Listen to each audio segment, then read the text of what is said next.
नमस्कार, मैं हूं अंकुर और आप देख रहे हैं सत्यहिंदी.com। आइए एक नजर डाल लेते हैं अब तक की सुर्खियों पर। पश्चिम बंगाल की मुख्यमंत्री ममता बनर्जी ने एक जनसभा के दौरान कहा कि बीजेपी ने राज्य में बाहरी लोगों को चुनाव प्रचार के लिए लाकर कोरोना फैलाने में भूमिका निभाई है। ममता ने कहा कि हमने कोरोना की स्थिति को संभाल लिया था, लेकिन बीजेपी ने इसको जटिल बना दिया है। आज पश्चिम बंगाल में कांग्रेस के पूर्व अध्यक्ष राहुल गांधी ने भी अपनी रैली की। इस दौरान बंगाल के गोलपोखर में लोगों को संबोधित करते हुए उन्होंने कहा कि बीजेपी के पास नफरत और हिंसा के अलावा देने के लिए कुछ नहीं है। वे बंगाल को बर्बाद करना चाहते हैं, बांटना चाहते हैं और यही काम वो असम और तमिलनाडु में भी कर रहे हैं। कोरोना संक्रमण को लेकर बिगड़ते हालातों के बीच सीबीएसई बोर्ड की 10वीं की परीक्षा को रद्द कर दिया गया है और 12वीं की परीक्षा को स्थगित कर दिया गया है। प्रधानमंत्री नरेंद्र मोदी की अध्यक्षता में इस मुद्दे को लेकर बुधवार को एक वर्चुअल बैठक हुई। इसमें कई राज्यों के शिक्षा मंत्री, शिक्षा सचिव और अहम अफसरों ने भाग लिया। केंद्रीय शिक्षा मंत्री रमेश पोखरियाल निशंक ने बताया कि 10वीं कक्षा का रिजल्ट ऑब्जेक्टिव क्राइटेरिया के आधार पर तैयार किया जाएगा और इस क्राइटेरिया को सीबीएसई का बोर्ड तैयार करेगा। अगर कोई छात्र इस क्राइटेरिया के आधार पर दिए गए नंबरों से संतुष्ट नहीं होता है तो उसे परीक्षाओं के लायक हालात बनने पर परीक्षा में बैठने का मौका दिया जाएगा। केंद्रीय शिक्षा मंत्री रमेश पोखरियाल निशंक ने कहा कि 1 जून 2021 को हालात की समीक्षा की जाएगी और इसके बाद अगर 12वीं की परीक्षा कराने वाले हालात बनते हैं तो परीक्षा शुरू करने से 15 दिन पहले छात्रों को नोटिस भेज दिया जाएगा। इससे पहले सोमवार को भी शिक्षा मंत्रालय के अफसरों ने सीबीएसई बोर्ड की परीक्षाओं को रद्द किए जाने को लेकर चर्चा की थी। केंद्र सरकार ने एक दिन पहले अदालत में लोगों को निजामुद्दीन मरकज में जाने की सशर्त इजाजत देने पर सहमति जताई थी, लेकिन मंगलवार को उसने यू टर्न ले लिया। केंद्र सरकार ने रुख से पलटते हुए दिल्ली हाईकोर्ट को बताया कि राजधानी में लागू नए आपदा प्रबंधन नियमों के तहत सभी प्रकार के धार्मिक जमावड़ों पर प्रतिबंध लगा दिया गया है। हाईकोर्ट दिल्ली वक्फ बोर्ड की उस अर्जी पर सुनवाई कर रहा है जिसमें मरकज के भीतर जाकर नमाज अदा करने पर लगाई गई पाबंदी को हटाने की मांग की गई है। एक ओर जहां हरिद्वार के कुंभ में लाखों की संख्या में लोग गंगा में डुबकी लगा रहे हैं, वहीं दूसरी ओर बॉम्बे हाईकोर्ट ने रमजान के दौरान मस्जिद में एक साथ 50 लोगों के इकट्ठे होकर नमाज पढ़ने की अनुमति देने से इनकार कर दिया है।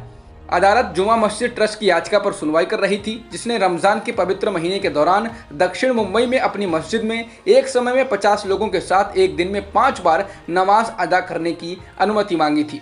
कोर्ट ने कहा कि धार्मिक प्रथाओं का पालन करने का अधिकार महत्वपूर्ण है, लेकिन कोविड-19 के बढ़ते प्रकोप के बीच नागरिकों की सुरक्षा सबसे अधिक महत्व रखती है। पंजाब में कोरोना से हालत बदहाल है। यहाँ कुल कोरोना संक्रमण के मामलों में 70 से 80% यूके वेरिएंट मिल रहा है। Dayanand medical college and hospital के वरिष्ठ कार्डियोलॉजिस्ट और राज्य सरकार द्वारा गठित कोविड-19 फोर्स के सदस्य डॉक्टर वेशम मोहन का कहना है कि यूके वेरिएंट युवाओं के लिए अधिक घातक साबित हो रहा है। उन्होंने कहा कि 45 साल से कम उम्र के लोगों को ये दूसरी बारी हो रहा है, जिससे कई लोगों की मौत हो चुकी है। उत्तर प्रदेश में कोरोना संक्रमण के तेज गति से बढ़ते मामलों के बीच इलाहाबाद हाईकोर्ट ने राज्य सरकार से कहा है कि वह ऐसे जिलों में जहां संक्रमण के मामले बढ़ रहे हैं वहां पर पूर्ण लॉकडाउन लगाने को लेकर विचार करे। उत्तर प्रदेश में बीते कुछ दिनों में ही संक्रमण ने रफ्तार पकड़ी है और बीते 18,000 से ज्यादा नए मामले सामने आने लगे हैं। जस्टिस सिद्धार्थ वर्मा और जस्टिस अजीत कुमार ने मंगलवार को राज्य सरकार को आदेश दिया कि वे ऐसे सभी कार्यक्रमों पर रोक लगाएं जिनमें 50 लोगों की भीड़ इकट्ठी होती हो। उत्तर प्रदेश में कोरोना संक्रमण की तेज रफ्तार के बीच मुख्यमंत्री योगी आदित्यनाथ कोरोना पॉजिटिव पाए गए हैं। उन्होंने ट्वीट कर इसकी जानकारी दी है। योगी ने लिखा, शुरुआती लक्षण दिखने पर मैंने कोविड की जांच कराई और मेरी रिपोर्ट पॉजिटिव आई है। मैं सेल्फ आइसोलेशन में हूं और चिकित्सकों के परामर्श का पूर्णतः पालन कर रहा हूं। सभी कार्य वर्चुअली संपादित कर रहा हूं।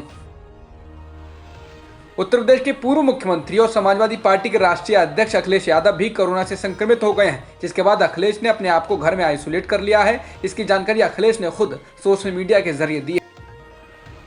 महाराष्ट्र में कोरोना संक्रमण के मामले दूसरे राज्यों की अपेक्षा काफी तेजी से क्यों फैल रहे हैं, वैसे तो इसका स्पष्ट कारण नहीं पता चला है, लेकिन इसका एक कारण डबल म्यूटेंट हो सकता है।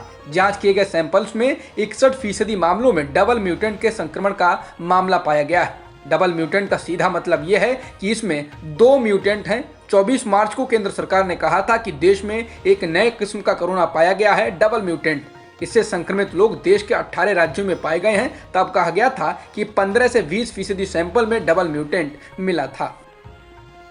कोरोना का संक्रमण महाराष्ट्र में भयावह हो रहा है। इस बात को मुख्यमंत्री उद्धव ठाकरे ने जनता के नाम संबोधन में भी स्वीकार किया। संक्रमण के बढ़ते मामले भी इसकी गवाही दे रहे हैं, क्योंकि मंगलवार को एक बार फिर संक्रमण के 60,000 से ज्यादा मामले सामने आए हैं और ऐसा बीते 3 दिन में दूसरी बार हुआ है। मंगलवार को संक्रमण के 60,212 नए मामले सामने आए और 281 लोगों की जान गई।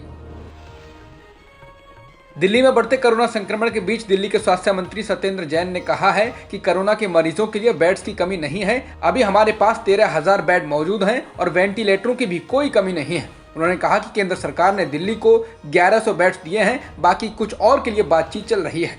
बता दें कि दिल्ली में एक दिन में 13,000 से अधिक मामले दर्ज किए गए हैं।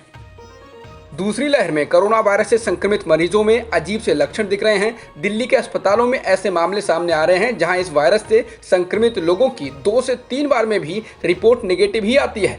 ऐसे में इस वायरस को पकड़ पाना मुश्किल साबित हो रहा है। साथ ही इस बार कोरोना वायरस का वेरिएंट काफी तेजी से संक्रमण फैलाने वाला है। आकाश हेल्थकेयर के एमडी डॉक्टर आकाश चौधरी ने टाइम्स ऑफ इंडिया से कहा कि उन्हें बीते दिनों में कई ऐसे मरीज देखने को मिले हैं जिन्हें बुखार, खांसी, सांस लेने में परेशानी थी और उनके सीटी स्कैन से पता चला कि उनके फेफड़ों में हल्के रंग के पैच थे। वे कहते हैं ये कोरोना का एक अलग ही लक्षण है। ऐसे समय जब भारत में कोरोना से रोजाना संक्रमित होने वाले लोगों की संख्या 1.5 लाख से ज्यादा हो गई है, इसकी छाया आईपीएल पर भी पड़ने लगी है। ताजा घटनाक्रम में दिल्ली कैपिटल्स के तेज गेंदबाज एनरिक नॉर्ते भी कोरोना संक्रमित हो गए हैं। एनरिक नॉर्ते ने आईपीएल के पिछले सीजन में दिल्ली के लिए शानदार खेल का प्रदर्शन किया था और 22 विकेट लेने में सफल रहे थे। उनके इस जबरदस्त प्रदर्शन के कारण दिल्ली आईपीएल 2020 में फाइनल में पहुंची थी। अब तक की खबरों में इतना ही। बाकी खबरों के लिए बने रहिए सत्यहिंदी.com के साथ। सत्य हिंदी का ऐप डाउनलोड करें गूगल प्ले स्टोर पर।